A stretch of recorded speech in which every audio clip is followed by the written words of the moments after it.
Sahana Bhavatu Sahano Bhunaktu Sahaviryam Karavavai Tejasvinavaditamastu Ma Vivishavahai. Om Shanti Shanti Shanti. May Brahman protect us. May he guide us and give us strength and right understanding. May love and harmony be with us all. Om peace, peace, peace. And good evening. We are here in the library of the Vedanta Society because it is vigil today.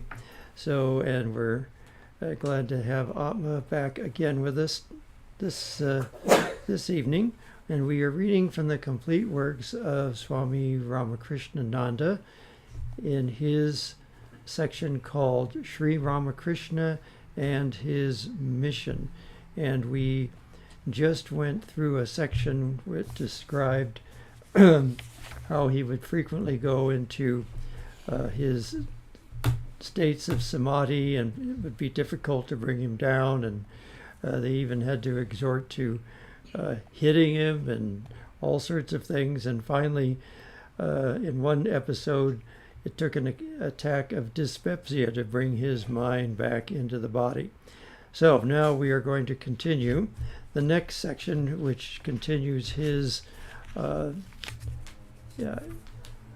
investigation of different religious paths. Ramakrishna now found that all the various paths described in the Hindu scriptures, although they might sometimes appear as diametrically opposite, ultimately led to the same goal. He did not rest satisfied even here.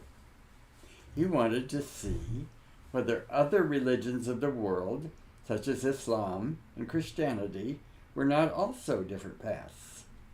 So he first tried the former with the help of a Mohammedan teacher residing in Dum-Dum. Ramakrishna gave up going to Kali's temple and behaved altogether like a Muslim.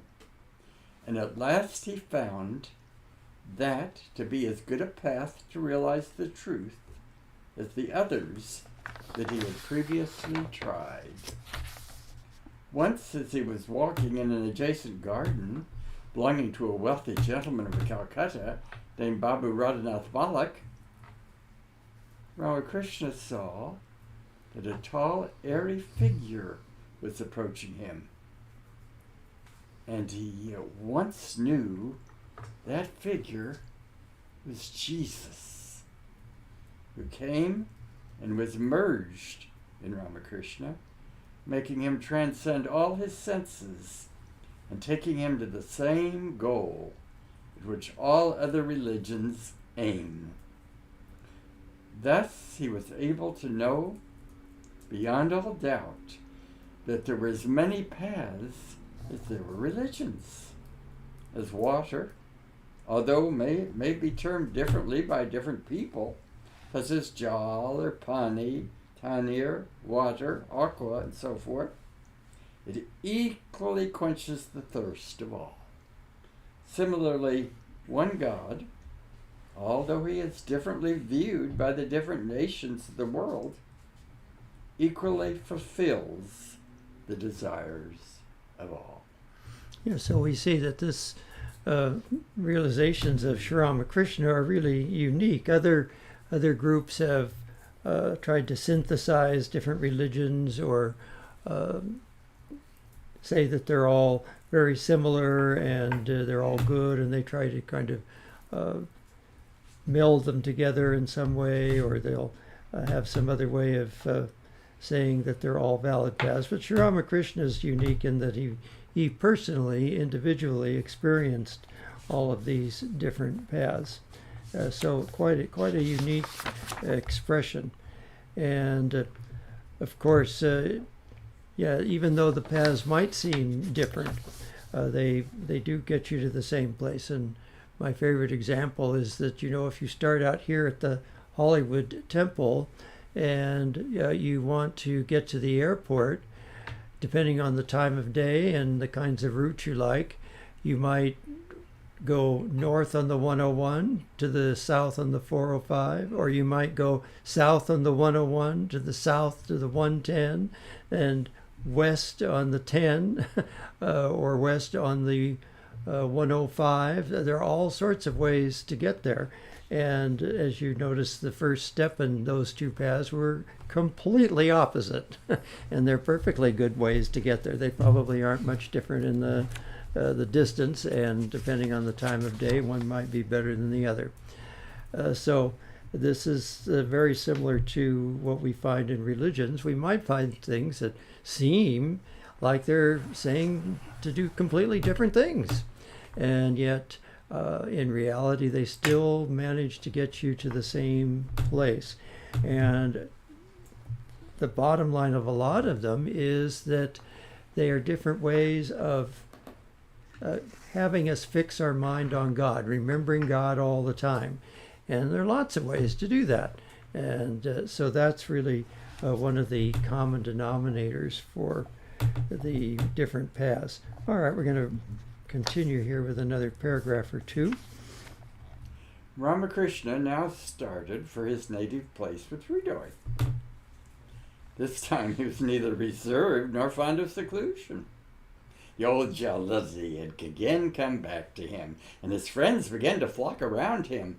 With all of them he talked kindly and with great joyfulness of spirit.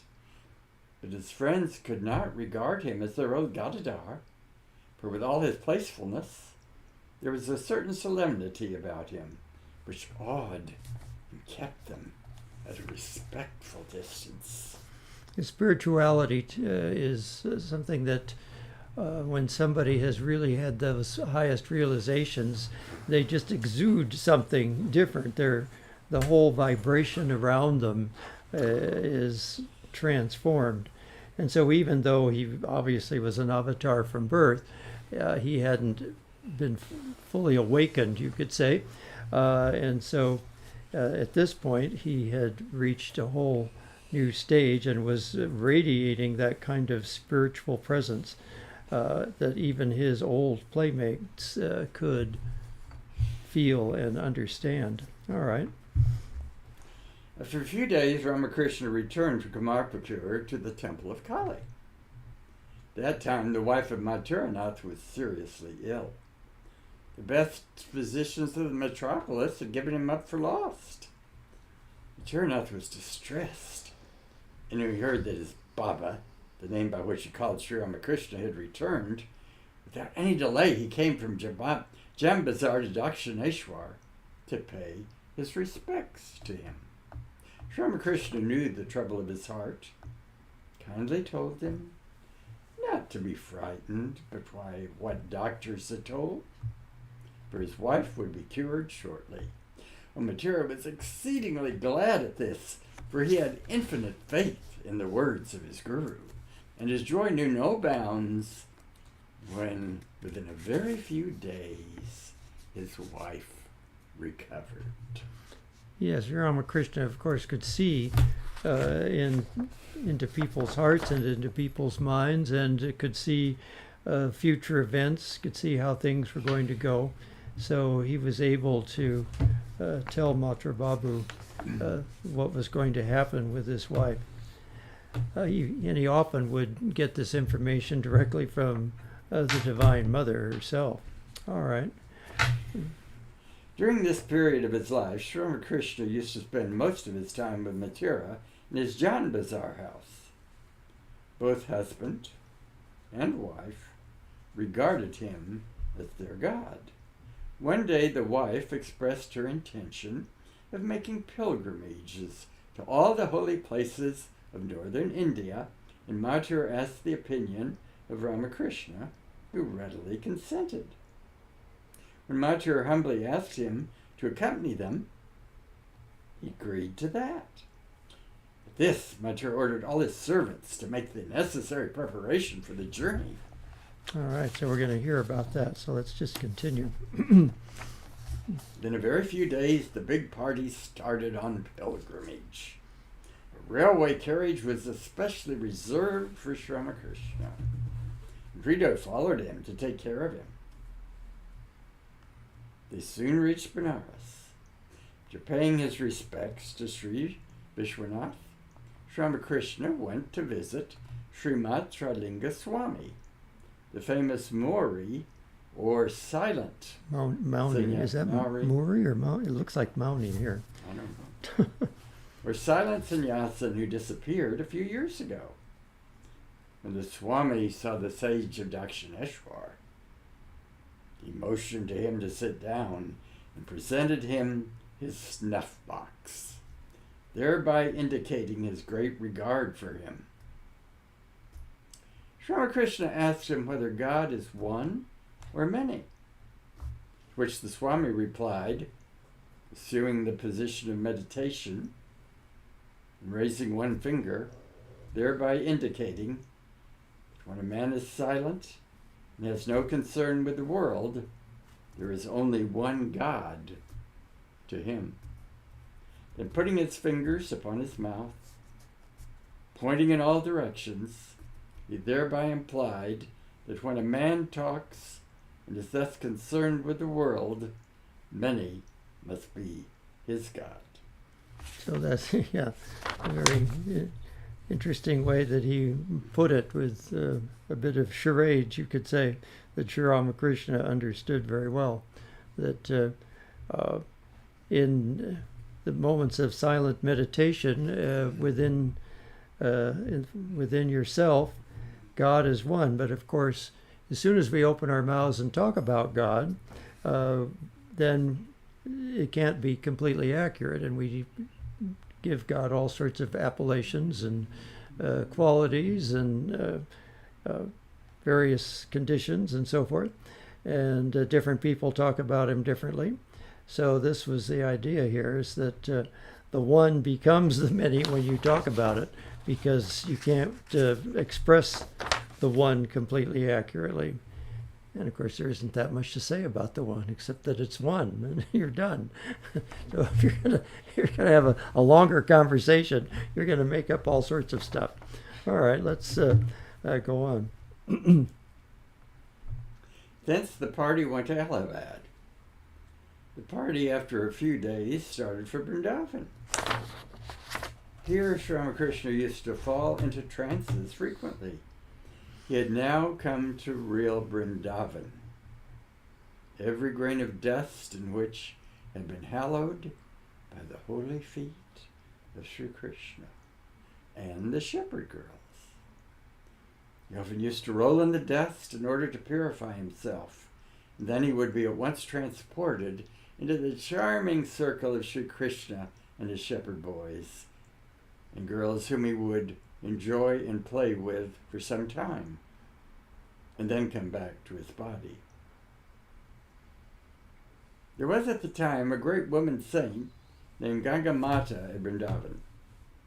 She regarded herself as one of Sri Ramakrishna's shepherd girls, and it is said that she obtained the much longed for object of her devotion after a great struggle. When Sri Ramakrishna went to her hermitage to pay his respects, she at once accosted him as Dulali, meaning Radha, the chief of the cowherd girls. She took him to be a woman disguised in the body of a man, and did not feel any shame before him. She was so very pleased with his company that she did not want to part with him. But in the meantime, Ramakrishna's trances were so very frequent that Mathur thought unless he were soon removed from Vrindavan, he might go out of his body once for all. So he hastened to start back to Calcutta. Yeah, there is that danger when some great soul visits a place of a previous incarnation like that. There is a danger that their remembrance of that is so strong that they don't stick around anymore. And of course, Sri Ramakrishna was as we say, the embodiment of all gods and goddesses. He transcends any kind of gender roles. And of course, indeed, all of us really have both masculine and feminine qualities. Even psychologists like Jung recognize that. We tend to forget those kinds of things. But in reality, we are one, and our particular gender identification is just a rather temporary affair as we're locked into this particular body-mind complex. But Sri Ramakrishna transcended that in many ways. And he could take on the aspect, of course he did take on the aspect of Radha when he was doing his devotional practices in the Vaishnava style. And this woman picked up on that. She could feel that Radha energy coming from him, which he had himself incorporated when he was doing that sadhana. So it's not at all peculiar that she would have thought of him that way. All right. On their way from the metropolis, the train had halted near Vajanath for a while. There, Sri Ramakrishna was very much affected by the sight of many poor, emaciated human figures. He told Mathur that unless he gave them food and clothing, he would not leave that place. There was nothing which the noble-minded son-in-law of Ramarasmani could not do for him. And with all his party, he got down there and ordered food to be prepared and served to as many poor people as could be found. Thousands and thousands of these poor wretches began to flock from the surrounding communities, hearing through tom-toms about it. When Sri Ramakrishna saw that all the poor people had been given food and clothing, he was perfectly satisfied. The whole trip cost Mathur more than a lakh of rupees. You know, going back to that previous incident, I think, wish my memory were better here, but it seems to me that at one point Sri Ramakrishna was passing by some sites that were connected with Chaitanya, and he sensed that the place that was normally thought of as his birthplace wasn't his birthplace or something like that. And then it turned out, indeed, the river had shifted paths, and that site was actually under the river. And so they weren't having a monument in the middle of the river. They had put it on the shore, something like that. But you get these kinds of things. Now, this is a wonderful incident, sort of preluding the work of the Ramakrishna mission and serving the poor and doing the charity work that Swami Vivekananda and the other direct disciples would eventually set up through the Ramakrishna mission. All right, let's go on. All Ramakrishna's struggles were now ended. He had realized his goal. At this time, Sri Devi had been staying in Dakshineshwar, and she, having attained womanhood, it was the duty of Ramakrishna to accept her as his wife according to the law. But instead of doing that, he one day went to her and worshipped her with flowers and incense, and regarding her as the mother of the universe. Sri Devi looked upon him as her child, and thenceforward began to regard him as more than divine. Which is an interesting relationship, since there was an age difference of 20 years or something, or maybe not quite 20 years, 18 years. I forget exactly how many years younger she was than he. But even so, she was going to look upon him as her child. So, being the mother of the universe, that's what mothers do. They look upon all as their children. And so, even though there's an age difference, she's going to look upon him as her child. All right. After coming back to Dakshineshwar, Sri Ramakrishna used to go to pay his respects to such people as were revered and honored by many for their noble and unselfish character. For he believed them to have a little divinity in them, and so by honoring and worshiping them, he virtually honored and worshipped God. From his boyhood, he had a taste for hearing religious plays and making bhajana. So invited or uninvited, he used to go and grace such gatherings with his holy presence. There was a great Vaishnava saint named Bhagavandas living at Kalna. He went with Mathur to see him. He heard from many people about the religious fervor of Babu Keshab Chandra Sen. So naturally, he wanted to see him. So one day, accompanied by Fridoy, Ramakrishna went to visit him at a certain garden at Bagaria, 2 miles east of Dakshineshwar. Keshab had come there with his party for a picnic. After having taken their meals, they were resting when Sri Ramakrishna made his appearance. As soon as he saw the leader of the Brahma Samaj, he fell into a semi-conscious state, which he always used to have when he came in contact for the first time with a man of exalted character. After looking at him for a few seconds, he smiled and said, "Friend, I see your tail has dropped." All except Keshab, having this uncalled for and incoherent remark from the stranger, took him to be a madcap and laughed at him. But Keshab checked them, and with true humility, which is natural to him, asked Sri Ramakrishna what he meant by those remarks.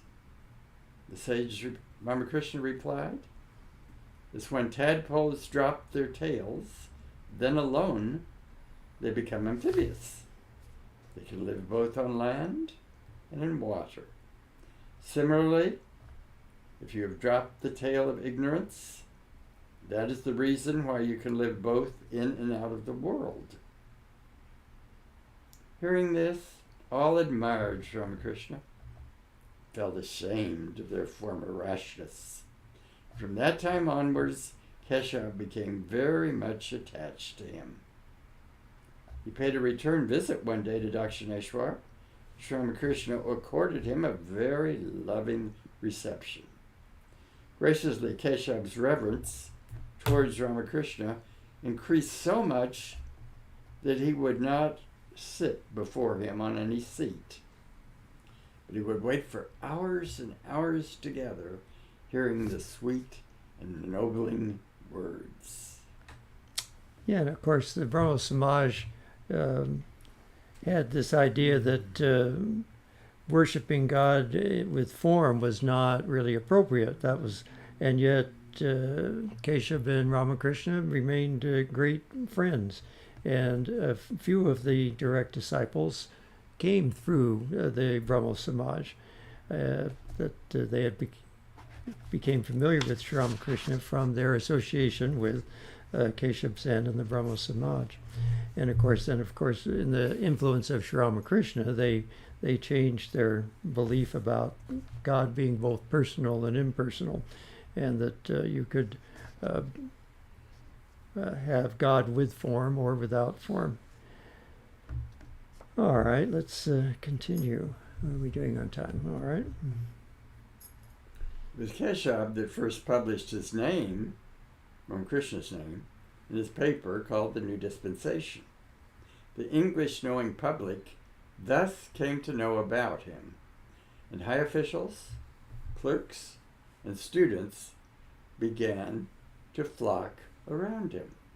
And when Sri Ramakrishna heard that Mr. Sen had published his name in the newspapers, he was very much displeased, for he did not care to have any name or fame for himself. He used to say to his Divine Mother, "O Mother, let all name and fame be Keshab's, but let my intense devotion always flow towards thee." Many young students from schools and colleges reading about Ramakrishna in the paper went to see him, and he always used to talk kindly with them. He especially loved young boys, for he said, as a fruit that has not been pecked by crows or other birds is the best offering to gods, similarly the young men whom the ravens of sensuality and worldliness have not yet preyed upon are more fit to be offered to God than others. religion should be practiced even from boyhood, for a tender branch can be bent in any direction. But such is not the case with a strong and grown-up branch. Yeah, so we must remember too that in those days women were not going to these schools and colleges and would not have heard about Sri Ramakrishna in that way. But some did, and some did become his disciples and were very devoted and became very advanced spiritual souls and eventually formed a couple of women's orders. But of course, he was particularly interested in the young men who would eventually become his intimate disciples and his monastic disciples in order to create the Ramakrishna order. He would have had the foresight to know who that was going to be and how this was always going to come about. He didn't tell a lot of people all of these things, but he did confide with Narendra, or the future Swami Vivekananda, some of these ideas, which of course allowed Swami Vivekananda to take the appropriate action. But let's continue here about these students who flocked around him. Among the students who flocked around him, he liked Narendranath most of all, for he saw in him the future great man, and so accorded him the highest place. The student is now known as the great, world-honored Swami Vivekananda. Ramakrishna had the peculiar power of knowing everything about a man at first sight. According to him, very few people are destined to realize true religion in this life, unless the desire for sensual enjoyment completely leaves the man, which can only be possible to him if he has been satiated with all such contact-born pleasures in his previous births. He is not qualified to realize the grandeur of truth. So although innumerable boys used to come to Ramakrishna, he selected only a very few and initiated them into the mysteries of higher religion, which will always remain as dark to the worldly minded. Yeah, and of course, sometimes you get the impression that most of his disciples came through the Brahmo Samaj, and that's not particularly accurate. Many of them came in other ways, but some of the most influential ones did come through the Brahmo Samaj, as Swami Vivekananda. All right, let's just continue. Ramakrishna used to instruct his disciples according to their different qualifications and tendencies. Some would ask to meditate upon God without any form. Some, he would tell, to have strong devotion towards God with form, such as Shiva, Vishnu, Krishna, and so forth. As to him, all religions of the world were different paths leading to the same goal. God, who may be known differently by different people, as God, Allah, Jehovah, Ishvara, he always used to advise the follower of a religion to stick to his particular path. Yeah, and many of these people, he'd just look at them and he'd know that their chosen ideal, their family deity, or the deity that's most appropriate for them was Shiva or Krishna or Kali or Durga or some other particular spiritual symbol for the divine. And so just like any great teacher, he was able to individually instruct each one. This is, of course, the goal of every teacher, is to be able to address each student's individual needs. Unfortunately, that's not always possible today in classrooms of 30 or 40 students. But ideally, we try to give students the kind of education that best suits them and the style of education that best suits them. And of course, Ramakrishna had the advantage of he didn't have to give diagnostic tests or have them fill out questionnaires or any of that sort of thing. All he had to do was look at them, and he knew exactly the kind of path that they needed to follow. All right. Here is an illustration that he used to give this parable. Once upon a time, a man wanted to sink a well. Someone advised him to dig in a certain spot, and he did so. But after sinking 15 cubits, when he found no water coming out, he got disgusted. Meantime, another man came and, laughing at his foolish attempt, advised him to dig in another spot, which he knew to be the best. So the man went and resumed his labor there. This time he went down 20 cubits. No water was found. A third man came and asked him to try on another and better place, which he would point out to him. He followed him, and a certain spot was shown to him. He went on sinking and sinking till 30 cubits were reached. And in utter disgust, he was going to give up the task when a fourth man came up, smiling sweetly, and said, "Oh, my child, you've labored much indeed, but being misdirected, all these labors have been of no use to you. Now, very well, kindly follow me, and I will take you to a spot where if you only touch your spade to the ground, water will flow out in torrents." Temptation was too much for him, and so he followed the fourth man and did according to his advice. He went on digging, expecting every moment the gushing out of water, till he patiently sank 20 cubits.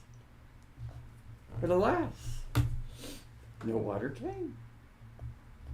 Then, utterly discouraged, he gave up the task altogether.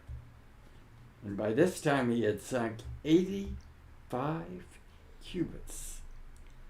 But if he had had the patience, perseverance, to sink half the number of cubits in one place, he would surely have been successful. Similarly, men who cannot stick to their own religion and always hastily court one religion after another, at last turn out to be atheists in their old age, and they give up religion altogether. I can't imagine digging even 20 cubits by hand. And of course now wells have to be dug hundreds of feet down in order to get water in most places. There are a few places where if you're lucky enough you can, the water table is shallow enough and you can dig just a short distance and get water. But these days our water tables have dropped so much that frequently wells have to be 100, 200, or 300 feet deep in order to hit groundwater. But even so, India, of course, this was probably a Bengali story, you see. And Bengal gets torrential rains, and you're in a not too far from a river delta, so it's not too unlikely that water could be found at a reasonable depth if he'd only been more patient. And that's one thing about religion and religious practice, is we have to have faith enough to be patient enough to stick with it and continue on, knowing that the Lord knows best when our time to realize Him is the best. All right, we have another 10 minutes, so let's read another paragraph or two. Every religion is perfect in itself. Therefore, a man should stick to the religion in which he is born, without hating the votaries of other religions, deeming them to be destined to go to hell, while he alone, being the favored child of God, is intended for heaven. As an illustration of this, he used to tell us the parable of a daughter-in-law. as in a household the good daughter-in-law honors and respects her father-in-law, mother-in-law, her own father and mother, and also loves her relatives and friends.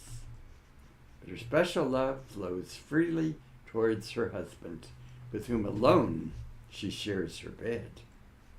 Similarly, a man should honor and respect other religions, but stick to and practice his own religion with chastity of spirit. I think I would modify that a bit. People don't necessarily have to stick to the religion they're born in. In this day and age, they should be free to pick a religion. You know, the Baha'is are strong on that view. They are very strong with saying that each child should be able to pick their own religion. If they like Baha'i, they can stay there. If they don't, they can switch to a different religion, because they too also honor all religious paths. And so, you know, just like the rigidity of the caste system would say that if you're born in a particular caste, you have to take up a particular occupation. And again, we know that just because you're born in a particular family doesn't mean your greatest tendencies are in line with the particular caste you got born into. And the same thing happens, of course, in the West, too. Many times, you know, I've heard from many Indian students that come here that the expectation of the families in India is that they will be doctors or some other medical professional, or in other families they will go into computer work of some sort. Well, if you're not suited for that kind of work, there's no point in forcing yourself to stick with what your parents think you ought to stick with. And similarly with religion, if you find something that just doesn't jive with your particular belief system, then you probably better to switch to a different religious path. But don't just keep switching and over and over again. If you're going to make a switch and make it stick. You don't want to spend your first 30 years of your life trying a different religion every 5 years on your 5-year plan. You know, the Chinese had 5-year plans, remember? They were going to have a different plan for each 5 years. Well, that's not going to work very well. We're not Ramakrishnas that we have to explore all the different religious paths and realize them. We will be lucky to realize God with one religious path, and we're not required to try all of them. We don't need to collect initiations from every spiritual teacher that comes to town. So these are the kinds of pitfalls that some people fall in. So you can go to either extreme. You can either say, well, I'm born in this religion, I'll have to stick with it even though it doesn't seem to suit me. That's one extreme. Or I'm going to try all of them, and maybe by the time I'm 80, I'll figure out which one I like. So those are the two extremes you want to avoid. But I think certainly if you find the religion you're born in just doesn't suit you, then you certainly ought to be free to choose one that does suit you. But you're going to have to figure that out fairly quickly. You don't want to waste a lot of time doing that. All right, we got another few minutes here. The latter portion of Ramakrishna's life was spent in imparting these noble truths to whomsoever he used to come in contact. He has now allotted his tasks to his disciples, the chief among whom, Swami Vivekananda, is nobly carrying out his master's behest, preaching his gospel of universal tolerance and sympathy to all men and women of the world. This is the grand mission which we have brought from him, my dear friends, for your acceptance and salvation. I need not dwell upon the latter part of Sri Ramakrishna's divine life.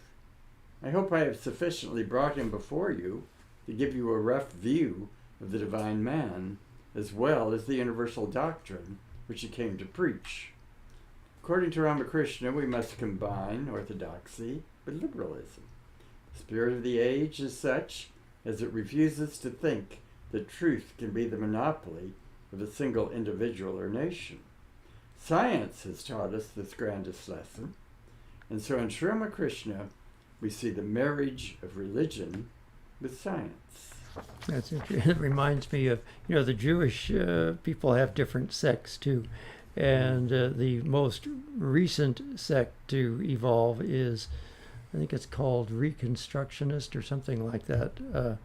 I might be wrong. I can't remember the exact word. But anyway, that's exactly what they do, is that they, the different sects start out with the Orthodox and conservative and then liberal. But by the time you get to the liberal ones, they've practically thrown out all the practices. And so what this latest sect does is say, let's do a lot of the Orthodox practices, but we will be socially more liberal. And so you can have women rabbis and that sort of thing. And so this is the kind of thing that Sri Ramakrishna is also advocating, that when you update things, it doesn't mean you throw out all the good things that are in there to begin with. You have to update things with a view that some of the ancient things are really valuable and need to be continued. Just because they're old doesn't mean they're outdated. And there are ways of updating things without throwing out the things that are essential. Well, we can read it. We're almost done. Shall we just try to read a little bit more? And this is exactly the spirit of Hinduism, or the religion eternal, one of whose grandest exponents sang, "Whoever comes to take refuge in me, to whatever path, I exactly suit myself to his requirements. All people follow my path alone, O Partha." This universal doctrine is exactly compatible with the infinite nature of the Lord of the universe. So bigotry, narrow-mindedness, fanaticism have nothing to do with true religion. Let the blessings of Sri Ramakrishna be upon all of us on this auspicious day, to enable us to realize the truth eternal by saving us from the four clutches of narrowness and bigotry. Let us all profit by the noble example of Ramakrishna's glorious life through his grace. I'll read the last paragraph. We put you through quite a lot of reading tonight. Sri Ramakrishna represents truth, and as truth is not bound in space and time, so the great saint of the modern age is not limited temporarily or spatially. His life has now only begun, and it is destined to shine through all women and men of the world in the near future, when, as Swami Vivekananda says, on the banners of all religions will be written, "Help and not fight, assimilation and not destruction, harmony and peace and not dissension," when all men and women will learn to regard one another as brothers and sisters, and thus live harmoniously, allowing everyone to view, worship, and love the infinite God of all, according to his own capacity and choice. Let us all struggle our best to bring about the existence of such a blessed time as soon as possible, and make Sri Ramakrishna shine in all in his perfect glory. So that ends that particular chapter, and we're right on time. I'll just remind people that are listening that are members of the Vedanta Society of Southern California, which means you filled out a form and pledged a certain amount of dues. We are having our annual members meeting tomorrow at 10. It's a Zoom meeting for all those that are computer literate. If you do not have computer access, you are welcome to attend in person in the greenhouse living room. But we expect you to, if possible, to attend through the Zoom. That makes it a lot easier to get a quorum. We used to have to require everybody to drive here from Santa Barbara and San Diego and Orange County, and it was very difficult to convince people to drive all that way to attend a business meeting, and very difficult to get a quorum. But now with Zoom, it makes it all very easy, and you can hear about all the different activities of the various centers and the financial situation for the Vedanta Society and so forth. All right, so let's close with a chant, and we'll see you again next week. Om Purnamada Purnamidam Purnat Purnamudachyate Purnasya Purnamadaya Purnameva Vashishyate. Om Shanti Shanti Shanti. Filled with Brahman are the things we see. Filled with Brahman are the things we see not. From out of Brahman floweth all that is. From Brahman all, yet is it still the same. Om, peace, peace, peace. Oh, and next week there will be a sound bath. We had one about 3 weeks ago, and it was so popular, people asked us to do another one. So we're going to do a half-hour crystal bowl meditation after about 15 minutes of reading next Friday. So if you like the sound bath, be sure to tune into that. Thank you. And Zoom, thank God for the pandemic. Yeah.